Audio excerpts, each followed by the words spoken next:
محبوبی ازدا محبوب.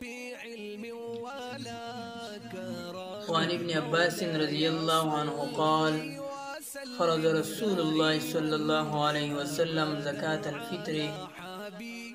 طهر الصيام من اللغو والرفث وطعمة للمساكين رواه أبو داود. دا عبدالله ابن عباس رضی اللہ عنہما نے روایت تے دے فرمائی فرض رسول اللہ صلی اللہ علیہ وسلم فرض گرزول رسول اللہ صلی اللہ علیہ وسلم زکاة الفطر صدقة الفطر سرسایا طهر الصيام د پارا د پاکوالی د روجو من اللغو د لغو خبرنا والرفسی او دغشان د بیهودا او د گناهونو د خبرنا وطعمة للمساکین او نونی دا پدیکی د فاراد مسکینانو. امام ابو داود رحمه الله دا روایت ذکر کرده ده. نئی حدیث مبارک د سرسائی متعلق ده. نبی علیہ السلام فرمائی چی دا پتا سو باندې لازم او واجب دا د څه د پاره په حالت د روزه کې بستانه دروغ ویل شوي، تا به غیبت کړی، تا به دغه شانتې نورې فضول خبرې کړي، فحاش شوریان خبرې به دې کړي، نو دا اله اللمین د هغې دپاره یو قسمه کفاره ګرځئ. په دې په دریځ سره هغه معاف کیږي چې کوم سړی دا سرسایه او صدقة الفطر ورکي. دا خو پکې د روزهدار دپاره دا فواید دي چې کوم لغوه او بیهوده کارونه د په حالت د روزه کې کړي و الله تعالی به هغه معاف کوي. او دویم نمبر نبی علیہ السلام فرمای په دې کې نوړی د مسکینان دپاره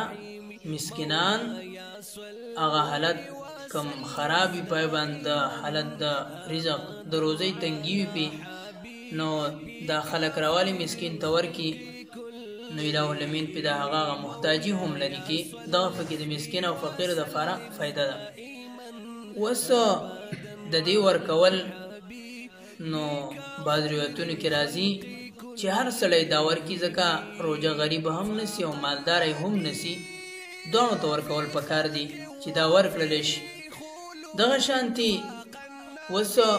حدیثو مبارکو کې ډېر په تفصیل سره نه ځمه، نبی علیہ السلام غریب ته هم حکم کړی دی او مالدار ته هم کړی دی ځکه روژه نیول په دواړو باندې دي او دغه شانتې لغوه او رفث کارونه دواړو نه کېږي. د دې وجې نه نبی علیہ الصلاة والسلام دواړو ته حکم کړی دی. او بل احادیثو مبارکو کې مختلف قسمه نصابونه ذکر دي، مختلف قسمه نصابونه ذکر دي. د کجورو متعلق هم راغلی دي، د شان د وربشو متعلق هم راغلی دي، د غنمو متعلق، د پنیر متعلق، د شان د کشمیشو. نو پدې کې معاشره کې چونکې درې قسمه خلک اوسېږي،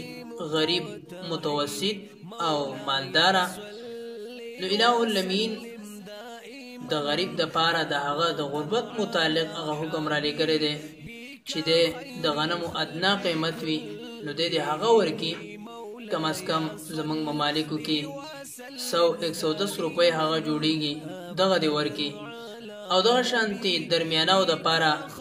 200-260 وغیره د وربشو جوړیږي نو هغوی ته د هغې متعلق حکم کړی دی. او دغه شانتې کوم چې اعلی مالدار دي د هغو دپاره کجوري دي او کشمیش دي چې د هغې 1200 د کجورو دغه 800 او یا 1200 روپۍ بعض ځینو کې جوړیږي د نرخونو په اعتبار سره.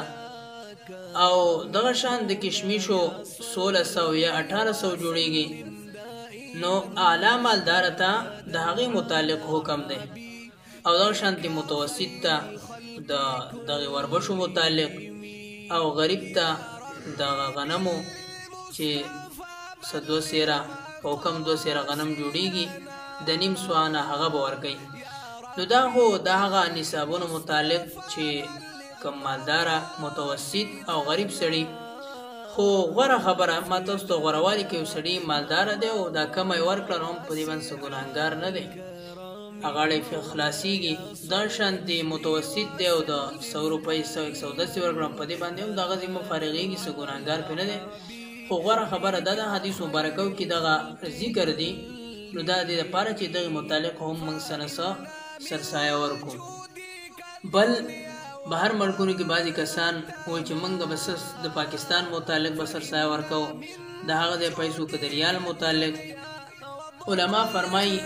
چې کم سړی کم ځکه د هغه متعلق سرسایه ورکي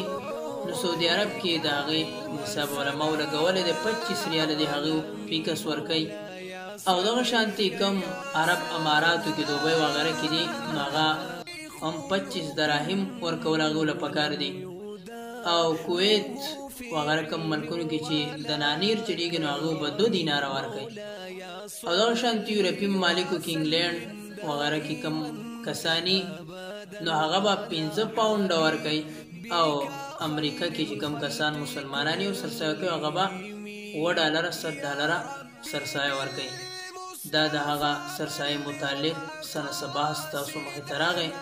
د دې مخکې مسلمانان ته درسای کوشش وکړي مصطفى بلغ مقاصدنا